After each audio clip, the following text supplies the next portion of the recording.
Chapter 11. There were these things to do. He transferred all the legs from the small beach into the shelter, reburying them near his sleeping area. It took all his will to keep from eating another one as he moved them, but he got it done, and when they were out of sight again, it was easier. He added wood to the fire and cleaned up the camp area. A good laugh, that, cleaning up the camp. All he did was shake out his windbreaker and hang it in the sun to dry the berry juice that had soaked in, and smooth the sand where he slept. But it was a mental thing. He had gotten depressed thinking about how they hadn't found him yet, and when he was busy, he had something to do. The depression seemed to leave. So there were things to do. With the camp squared away, he brought in more wood.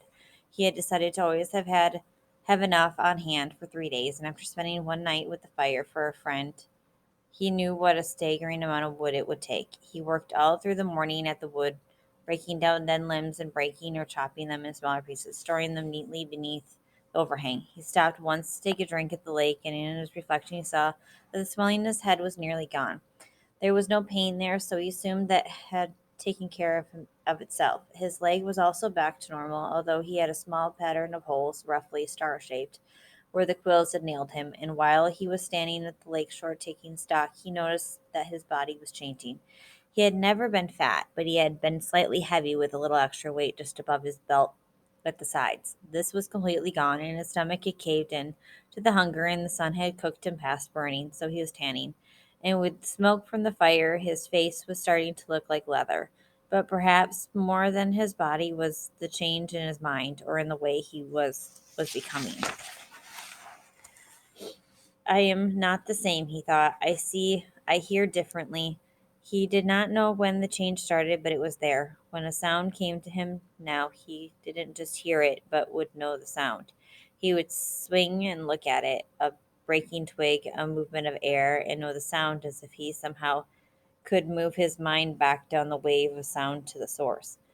He could know what the sound was before he quite realized he had heard it. And when he saw something, a bird moving a wing inside a bush or a ripple on the water, he would truly see that thing, not just notice it as he used to notice things in the city. He would see all parts of it, see the whole wing, the feathers, see the color of the feathers, see the bush and the size and shape and color of its leaves. He would see the way the light moved with the ripples on the water and see that the wind made the ripples and which way that wind had to blow to make the ripples move in that certain way.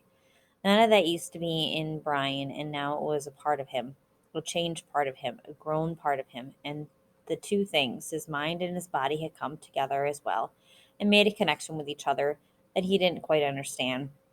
When his ears heard a sound or his eyes saw a sight, his mind took control of his body. Without his thinking, he moved to face the sound or sight, moved to make ready for it, to deal with it. There were these things to do. When the wood was done, he decided to get a signal fire ready. He moved to the top of the rock ridge that comprised the bluff over his shelter and was pleased to find a large flat stone area. More wood, he thought, moaning inwardly.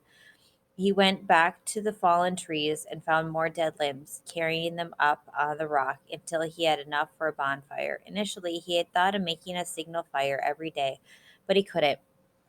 He would never be able to keep the wood supply going. So while he was working, he decided to have the fire ready, and if he heard an engine or even thought he heard a plane engine, he would run up with a burning limb and set off the signal file.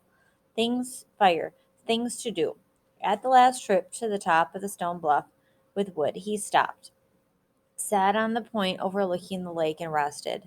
The lake lay before him, 20 or so feet below, and he had not seen it in this way since he had come in with the plane. Remembering the crash, he had a moment of fear, a breath tightening little rip of terror. It passed, and he was quickly caught up in the beauty of the scenery. It was so incredibly beautiful that it was almost unreal. From his height, he could see not just the lake, but across part of the forest, a green carpet, and was full of life. Birds, insects.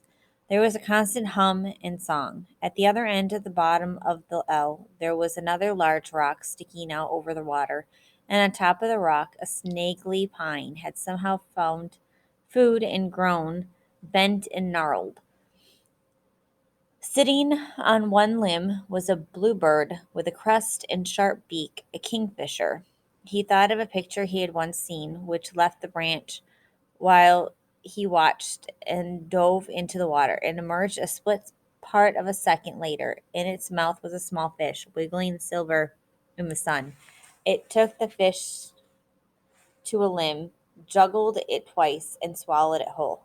Fish. Of course, he thought. There were fish in the lake, and they were food. And if a bird could do it.